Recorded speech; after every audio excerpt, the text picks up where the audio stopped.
Hey guys, it's Ian here with HobbiesofaMan. Once again, and today let's do another comic book review. Today we're looking at Eternals, the Jack Kirby complete collection. This is a Marvel trade that completes all of the series in one go. I think this is 20 issues plus a bit of extra information here and there in the background. It's 19 issues of the main series before it ended, basically, and a single annual.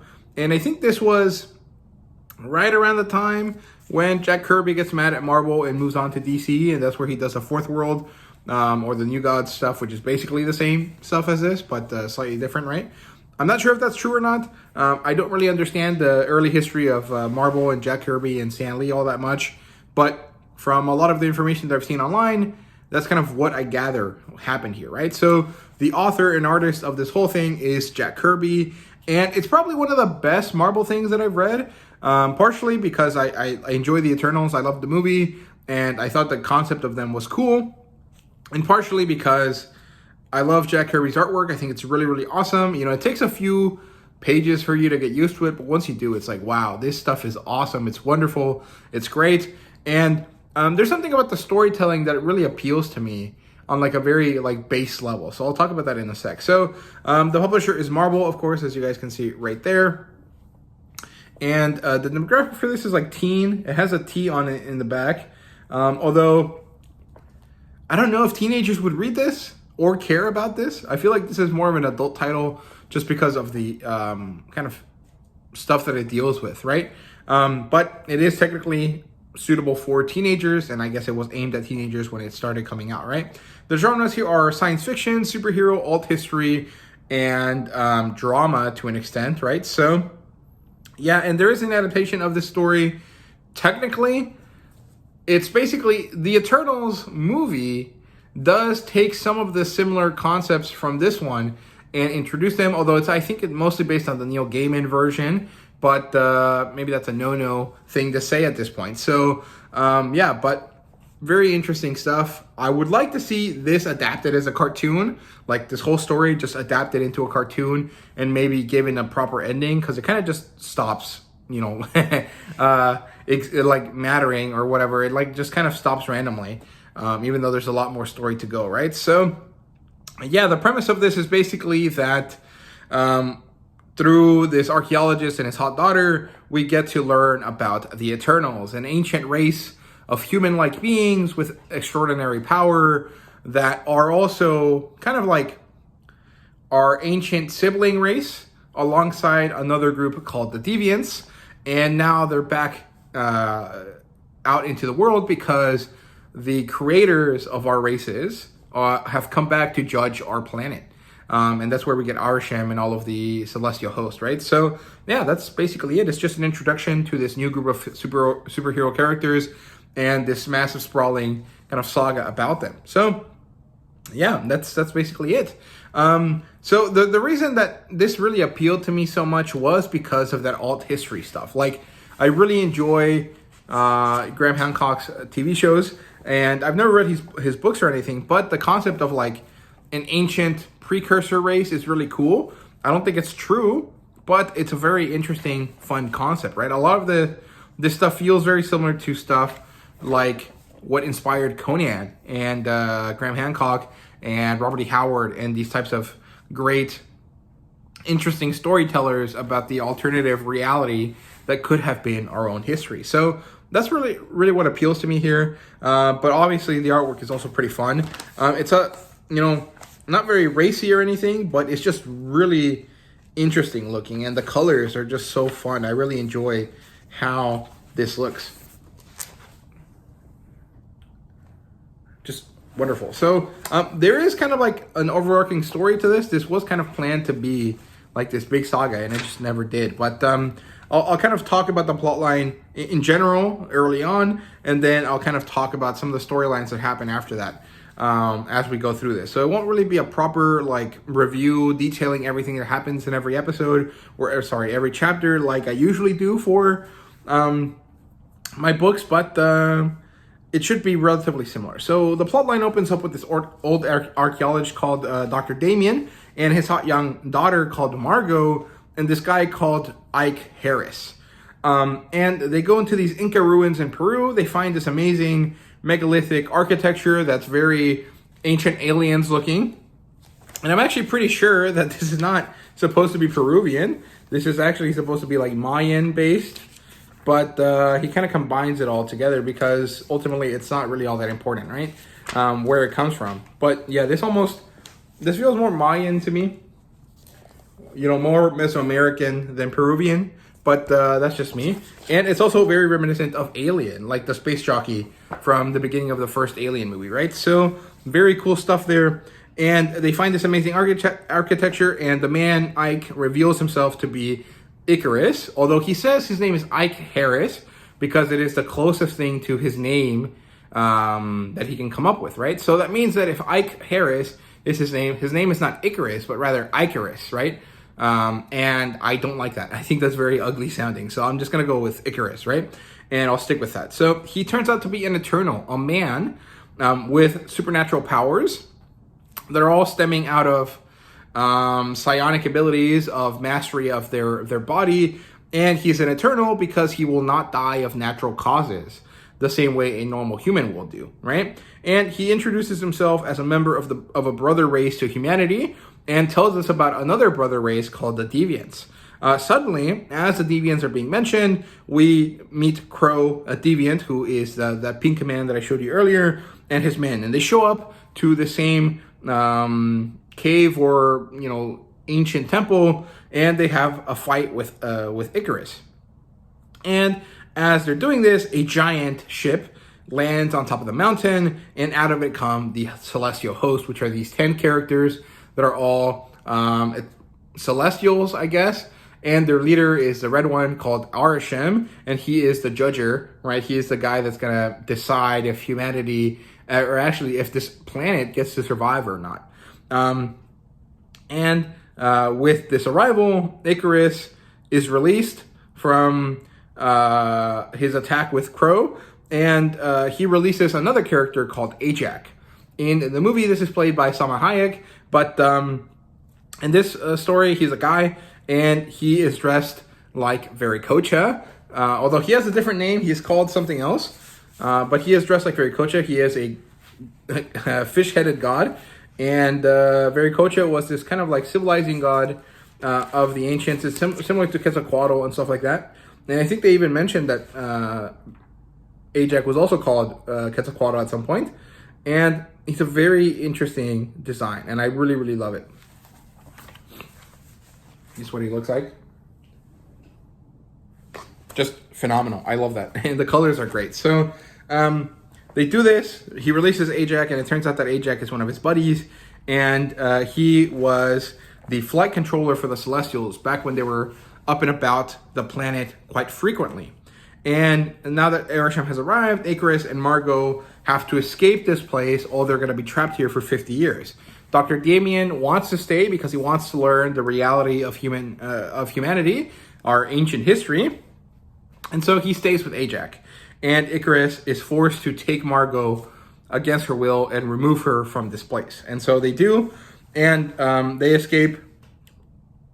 And they head to New York because that's where Crow's going, where he's going to unleash his deviants to attack New York in order to try to get them to think that Crow and his deviants are space demons, are devils, in order to say that Arishem and the other Celestials are also devils, because Crow believes that if deviants and humans fight together, they can defeat the Celestials. And that's kind of Crow and the deviants kind of whole thing, because they hate that the Celestials made them the deficient race, right? Because the way that it works is that deviants are like have hyperactive evolution. Humans have slower evolution, and then Celestials have no evolution. And so humans and Celestials are basically very able to exist very easily with no problems, but the deviants are constantly born with deficiencies and horrific disfigurement and all of these issues. And so they deeply hate the Celestials for doing this to them, right? And so they think that if they join forces with at least one of the other two races of the planet, they could take on the Celestials and win, because they almost did it once before, I think. And so that's what he's trying to do. He's trying to get the humans to dislike the Celestials so that they can then use them to fight them.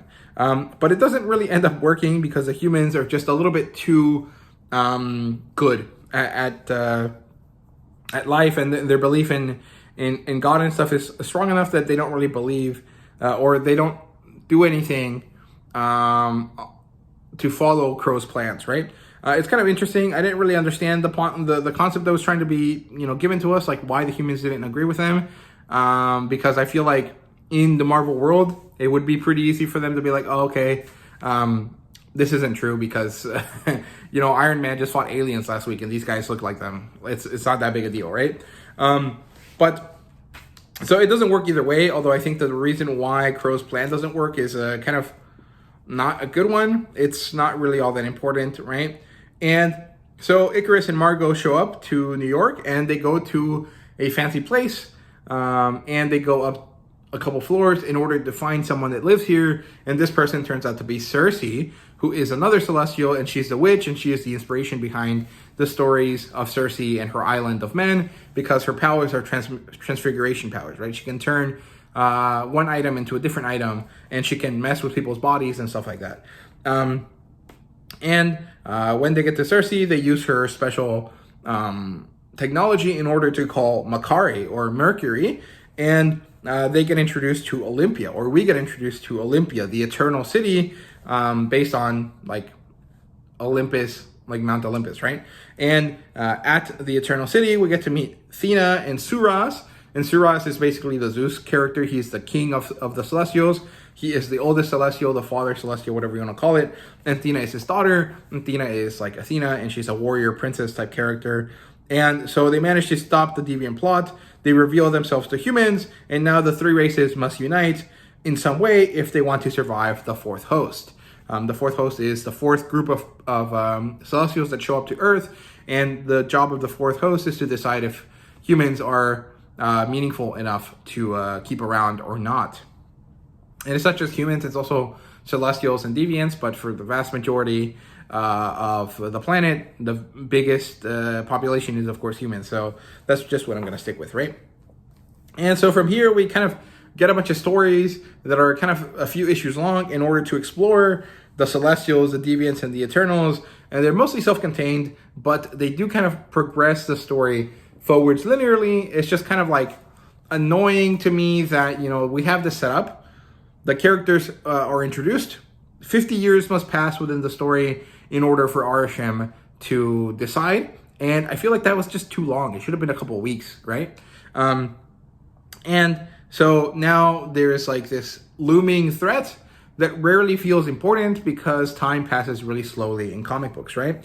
So at one point we get to see SHIELD agents show up to the Peruvian mountain to try to see what the hell Arishem is doing. They get caught by him, and then they are forced to like exist within the mountain with Ajax and the Dr. Damien, and they try to escape, and I'm pretty sure they all die because Arishem doesn't let them leave, or they just can't leave for whatever reason. I can't remember, but they all die. And then we have this City of Toads / Lemuria plot where we get introduced to the deviant ruling family to kind of opposite the fact that we learned about the Eternal City, right? And here we get introduced to two characters. One is called Sarkas, who is kind of like a Thing or a Hulk type character.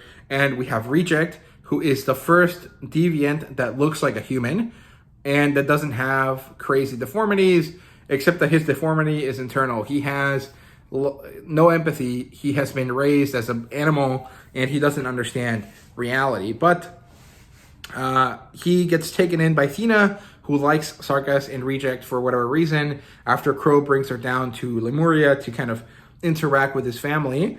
And then we also see that Cersei meets Samuel. So if Icarus has Margot, Cersei has Samuel, right? And Samuel is supposed to be a doctor that's a co-worker of Dr. Damien, and he knows Margot to an extent, right? And so Samuel is kind of like this like mumbling, like Clark Kent type character, but he doesn't have any superpowers. He's not Superman at all. He's just kind of like the male version of Margot for Cersei. Then we see this other situation where they go to Olympia, they get introduced to Sprite, and the Unimind is called. And this is in order to decide what to do about Arishem and the fourth host.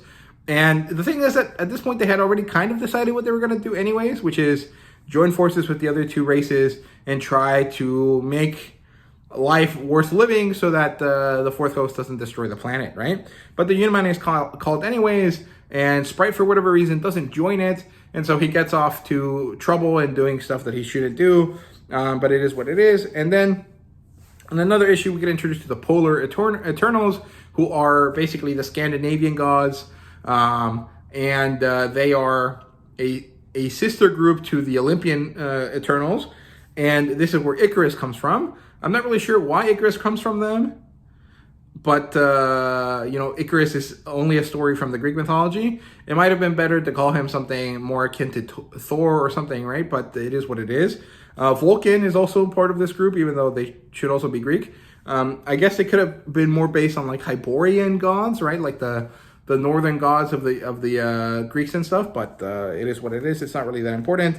Basically, these guys are like the Scandinavian, Yugoslavian, Russian god characters, and they're pretty cool. They all work for Russia apparently, and Vulcan and Druig are introduced here, and Druig is basically the Loki of this group of characters.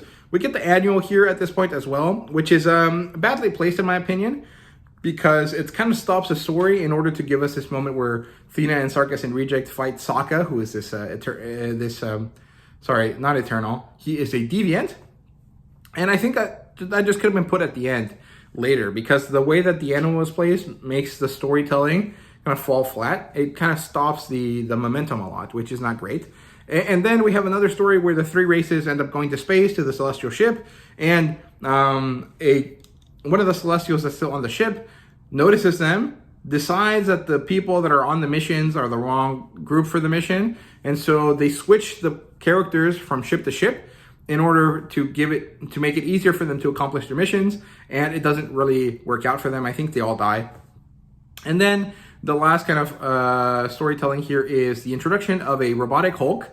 The reality that this fake Hulk now has cosmic energy, and the introduction of Dromedon, who is this big evil deviant that is very powerful.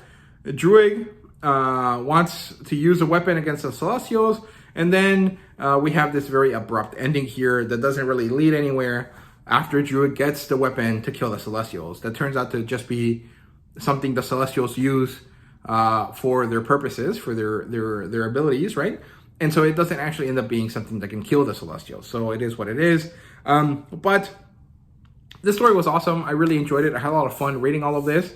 It took me most of the 3 weeks that I was out for vacation, but the ending really did leave me with a sad kind of like feeling, because it just kind of ends and there is no resolution, and it's basically like 2 weeks have passed within the story.